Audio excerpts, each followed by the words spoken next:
বলছি, লিখে দেন না কাগজ থাকলে।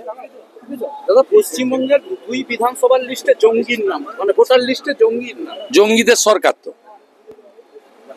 শুধু ভোটার লিস্টের নাম নয়, আজকে ক্যানিং, শওকত মোল্লা বিখ্যাত ক্যানিং এ, সেখানে জাভেদ মুন্সি ধরা পড়েছে, কাশ্মীরের পুলিশ এসে ধরে নিয়ে গেছে।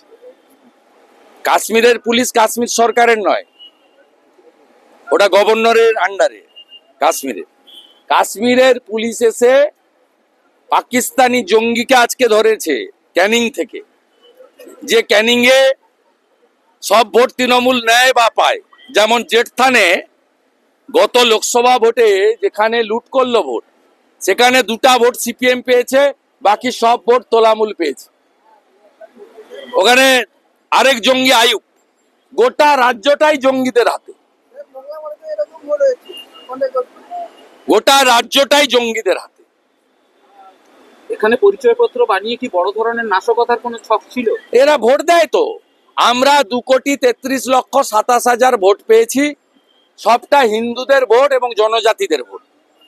তৃণমূল 2,75,00,000 ভোট পেয়েছে, তার মধ্যে 2 কোটি মুসলমানের ভোট আর 40 লক্ষ ছাপ্পা ভোট। ডায়মন্ড হারবারে কোনো লোককে, হিন্দু লোককে ভোট দিতে দেওয়া হয়নি। কেশপুরে কোনো হিন্দু ভোট দিতে পারেনি। পিংলার একটা মন্ডলে কোনো হিন্দু ভোট দিতে পারেনি।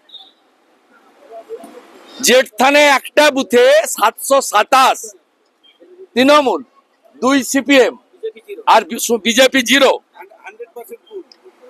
এই মডেল, এখানে জঙ্গিদের সরকার চলছে। জঙ্গিদের সরকারের মুখ হচ্ছে সিদ্দিকুল্লাহ আর ফিরহাদ হাকিম, আর মুখোশ হচ্ছে মমতা ব্যানার্জি। আজকে ফিরহাদ হাকিম বলছে যে যেখানে বিএসএফ ঠিক মতন গার্ড দিচ্ছে না বা কেন্দ্রীয় স্বরাষ্ট্র মন্ত্রক, ওরা আগে জমি দিক, তারপরে বিএসএফ এর উপরে আঙ্গুল তুলবে। 72টা জায়গায় বিএসএফ কে জমি দিচ্ছে না।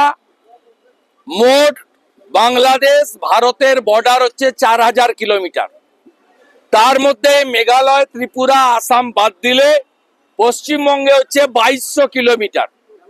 2200 কিলোমিটারের মধ্যে মমতা ব্যানার্জি এবং এর আগে সিপিএম জমি দিয়েছে, মোট যা জমি দিয়েছে 931 কিলোমিটারে, স্থল এবং জল মিলে সেখানে জমি দেওয়া হয়নি। ফিরহাদ হাকিম একটা অশিক্ষিত।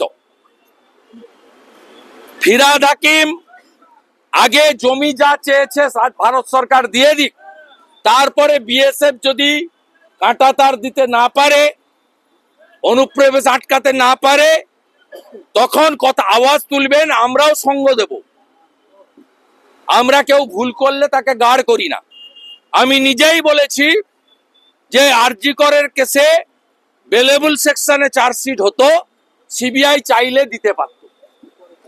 তা সিবিআই মানেই তার সব কাজকে সমর্থন করতে হবে, বিএসএফ মানেই তার সব কাজকে সমর্থন করতে হবে, এটা আমরা ভারতীয় জনতা পার্টি বলে না, আমরা পশ্চিমবাংলার জনপ্রতিনিধিরা বলি না। আমরা কালোটা কালো বলি, সাদাটা সাদা বলি। আগে জমি দিন বিএসএফ কে, তারপরে লেকচার মারবে।